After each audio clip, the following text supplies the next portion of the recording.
હાલાકીનો સામનો કરવો પડી રહ્યો છે।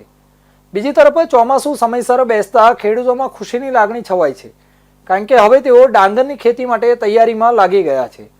વરસાદથી વાતાવરણમાં ઠંડક પ્રસરી છે, જેના કારણે લોકોને ભારે ઉકળાટમાંથી રાહત મળી છે। રાજ્યમાં સત્તાવાર રીતે ચોમાસાની એન્ટ્રી થઈ ગઈ છે, ત્યારે હવામાન વિભાગે આગામી 7 દિવસને લઈને રાજ્યમાં વરસાદને લઈને આગાહી કરી છે। નવસારી, વલસાડ, ડાંગ, દમણ અને દાદરા નગર હવેલીમાં રેડ એલર્ટ અપાયું છે, તેમજ અમદાવાદ અને આસપાસના વિસ્તારોમાં ભારે વરસાદની આગાહી કરવામાં આવી છે। રાજ્યમાં સિઝનનો અત્યાર સુધીનો 107.9 mm વરસાદ નોંધાયો છે।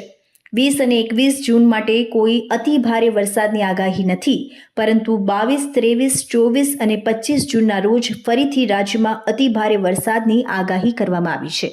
રાજ્યમાં ચોમાસાની વિધિવત શરૂઆત સાથે જ અમદાવાદ, ગાંધીનગરમાં મોડી રાત્રે વીજળીના કડાકા ભડાકા સાથે ધોધમાર વરસાદ શરૂ થયો હતો।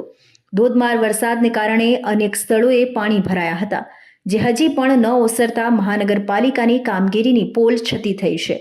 વલસાડના ઉમરગામ તાલુકામાં સવારથી ભારે વરસાદ વરસ્યો છે।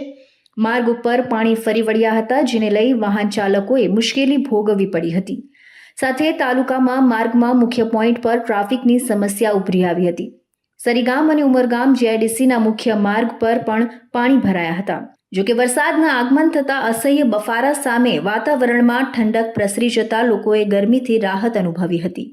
વાત કરીએ પંથકના ખેડૂતોમાં પણ ખુશીની લાગણી જોવા મળી હતી, કારણ કે ચોમાસું સમયસર બેસી જતા પોતાના ખેતરમાં ડાંગરની ખેતી કરવા સજ્જ બન્યા છે। જોકે હવામાન વિભાગ દ્વારા ગુરુવારના સવારથી બપોરે 2 વાગ્યા સુધી 3.50